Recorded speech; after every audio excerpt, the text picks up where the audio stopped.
ഫോട്ടോഗ്രാഫേഴ്സിനെ സംബന്ധിച്ചിടത്തോളം ബ്ലർ എന്നുള്ള വാക്കിനെ പലപ്പോഴും നമ്മൾ ഭയക്കാറുണ്ട്. കാരണം ഒരു ഇമേജ് ബ്ലർ ആയി പോയാൽ അതൊരു അൺയൂസബിൾ ഇമേജ് ആയി മാറും. എന്നാൽ ഈ ബ്ലറിനെ ഒരു അഡ്വാൻറ്റേജ് ആക്കി കുറച്ച് ക്രിയേറ്റീവായ ഫോട്ടോസാണ് നമ്മൾ ഈ സെഷനിൽ എടുക്കാൻ പോകുന്നത്.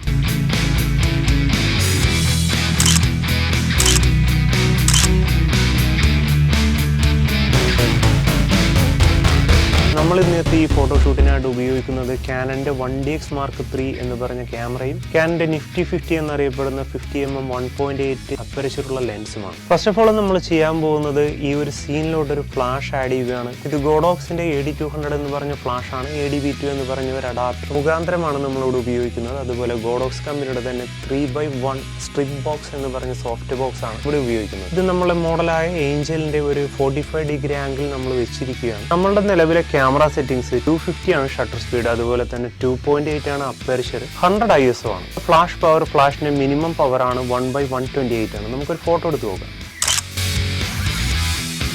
ഒരു ഓക്കേഷ് ആയിട്ടുള്ള ഫോട്ടോ ആണ് ഇവിടെ വന്നിരിക്കുന്നത്. പക്ഷേ ഫോർ മീ, എന്നെ സംബന്ധിച്ചിടത്തോളം ആ ഫോട്ടോ അണ്ടർ എക്സ്പോസ്ഡ് ആണ്. ഞാൻ ഫ്ലാഷിന്റെ പവർ 2 സ്റ്റെപ്പ് കൂട്ടുകയാണ്. ഇപ്പോൾ ഫ്ലാഷിന്റെ പവർ 1/132 ആണ്. നമുക്കൊരു ഫോട്ടോ എടുത്ത് നോക്കാം.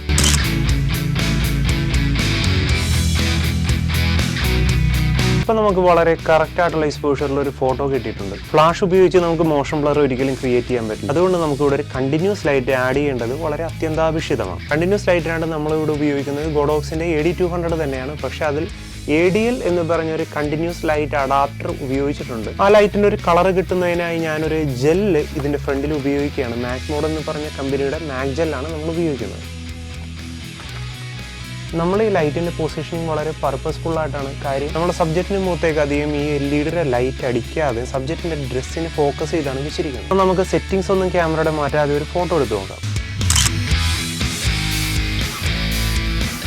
ഈ ഫോട്ടോ നിങ്ങൾ ശ്രദ്ധിച്ചു നോക്കിയാൽ മനസ്സിലാവും, ആ ഒരു LED നിന്ന് അല്ലെങ്കിൽ ആ ഒരു കണ്ടിന്യൂസ് ലൈറ്റ് സോഴ്സിൽ നിന്ന് വരുന്ന ലൈറ്റ് ഒന്നും തന്നെ നമ്മൾ കാണുന്നില്ല. എന്തായിരിക്കും കാരണം? കണ്ടിന്യൂസ് ലൈറ്റും നമ്മുടെ ഷട്ടർ സ്പീഡും തമ്മിൽ അഭേദ്യമായ ഒരു ബന്ധമാണ് ഉള്ളത്. ഷട്ടർ സ്പീഡ് കുറക്കും തോറും നമ്മൾ ആ ഒരു LED ലൈറ്റ് നമ്മൾ കാണാൻ തുടങ്ങും. നമുക്കൊന്ന് ശ്രമിച്ചു നോക്കിയാലോ. ഞാൻ നമ്മൾ ഷട്ടർ സ്പീഡ് കുറച്ച് ഒരു -1 കൊണ്ടുവന്നിരിക്കുകയാണ്. നമുക്കിതിലൊരു ഫോട്ടോ എടുത്ത് നോക്കാം. നമ്മൾക്ക് കിട്ടിയിരിക്കുന്ന ഒരു ഓവർ എക്സ്പോസ്ഡ് ഇമേജ് ആണ്. അതിന് കൃത്യമായ ഒരു കാരണമുണ്ട്. ഷട്ടർ സ്പീഡ് കുറക്കും തോറും നമ്മളെ കണ്ടിന്യൂസ് ലൈറ്റിന്റെ അല്ലെങ്കിൽ LEDകളുടെ പ്രകാശം കൂടും. 2 തരത്തിലുള്ള LEDകൾ ഈ സ്റ്റുഡിയോയിൽ പ്രവർത്തിക്കുന്നുണ്ട്. ഒന്ന് നമ്മൾ വെച്ച ആ ഒരു LEDയും, രണ്ടാമത്തത് എന്നെ നിങ്ങൾ കാണുന്ന ഈ ഒരു LEDയും. അതായത് ഇവിടെ പ്രവർത്തിക്കുന്ന വീഡിയോ ലൈറ്റ്, അതൊരു കണ്ടിന്യൂസ് ലൈറ്റ് സോഴ്സ് ആണ്. ഷട്ടർ സ്പീഡ് കുറച്ചപ്പോൾ ആ ലൈറ്റ് സോഴ്സിന്റെയും പവർ കൂടി. അതുകൊണ്ടാണ് നമ്മുടെ സബ്ജക്റ്റിന്റെ മുഖത്ത് പ്രകാശം കൂടിയതായിട്ട് നമുക്ക് അനുഭവപ്പെട്ടത്. ഇവിടെ നമുക്കൊരു കൃത്യമായ എക്സ്പോഷറിൽ ഇമേജ് കിട്ടണമെങ്കിൽ ഇവിടുത്തെ വീഡിയോ ലൈറ്റ്സ് ഓഫ് ചെയ്തേ തീരും.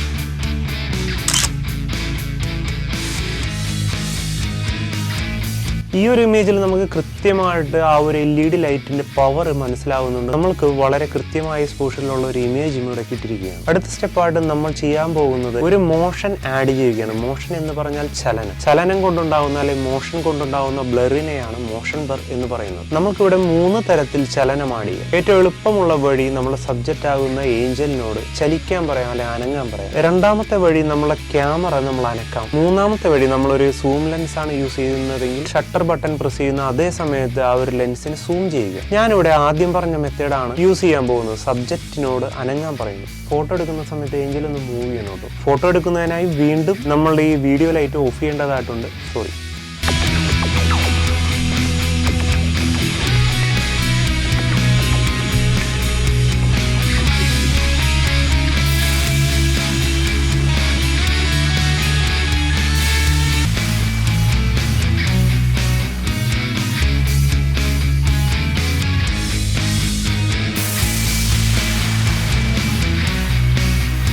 മഹേഷിന്റെ പ്രതികാരം എന്ന സിനിമയിൽ ഒരു പ്രശസ്തമായ ഡയലോഗ് ഉണ്ട്. ഫോട്ടോഗ്രാഫി നമുക്ക് ആരെയും പഠിപ്പിക്കാൻ പറ്റില്ല. Because photography is an art. Photography ഒരു കലയാണ്. എന്നാൽ സംഗീതം ഒരു കലയാണ്, നൃത്തം ഒരു കലയാണ്. നമ്മൾ നൃത്തവും സംഗീതവും എല്ലാം പ്രൊഫഷണലായി പഠിക്കാറില്ല. ബിക്കോസ് എല്ലാ കലകൾക്കും അതിന്റെ കുറച്ച് അടിസ്ഥാനപരമായ തത്വങ്ങൾ കാണും, പ്രിൻസിപ്പിൾസ് കാണും, അതിലുപരി കുറച്ച് ടെക്നിക്സ് കാണും. Same photography. Photography is an art, but ഫോട്ടോഗ്രാഫിക്കും കുറച്ച് ബേസിക്സ് ഉണ്ട്, കുറച്ച് ടെക്നിക്സ് ഉണ്ട്. നിങ്ങൾക്ക് ഈ ഇമേജ് കണ്ടാൽ തന്നെ മനസ്സിലാക്കാൻ സാധിക്കും ഇത് എത്രമാത്രം സുന്ദരമാണ്, എത്രമാത്രം ക്രിയേറ്റീവ് ആണെന്നുള്ളത്. നമ്മൾ ഈ ഒരു ചാനൽ അടിസ്ഥാനപരമായ ലക്ഷ്യം ഫോട്ടോഗ്രാഫി പഠിപ്പിക്കുക എന്നുള്ളതാണ്. സോ നിങ്ങൾ ഈ ചാനൽ സബ്സ്ക്രൈബ് ചെയ്തിട്ടില്ല എന്നുണ്ടെങ്കിൽ സബ്സ്ക്രൈബ് ചെയ്യാൻ മറക്കരുത്. അതുപോലെ ആ ഒരു നോട്ടിഫിക്കേഷൻ ഐക്കൺ, അതായത് ആ ബെൽ ഐക്കൺ ക്ലിക്ക് ചെയ്യാനും മറക്കരുത്. എല്ലാ ആഴ്ചയും നമ്മൾ ഇത്തരത്തിലുള്ള ട്യൂട്ടോറിയൽ വീഡിയോസ് അല്ലെങ്കിൽ വർക്ക്ഷോപ്പ് ടൈപ്പ് വീഡിയോസ് പോസ്റ്റ് ചെയ്യുന്നതാണ്. ഓരോ വീഡിയോ അപ്ലോഡ് ചെയ്യുന്ന സമയത്ത് നിങ്ങൾക്ക് അതിന്റെ നോട്ടിഫിക്കേഷൻ കിട്ടണമെങ്കിൽ ആ ബെൽ ഐക്കൺ നിങ്ങൾ ക്ലിക്ക് ചെയ്തിരിക്കും. നമ്മളെ ഈ ഒരു ഫോട്ടോഷൂട്ടിന് വേണ്ടി സഹായിച്ചത് ഏഞ്ചലാണ്. She's my wife. She's also a newborn and child photographer. നിങ്ങൾ എന്നെ ഇൻസ്റ്റാഗ്രാമിൽ ഫോളോ ചെയ്തിട്ടില്ല എന്നുണ്ടെങ്കിൽ താഴത്തെ ഡിസ്ക്രിപ്ഷൻ ബോക്സിൽ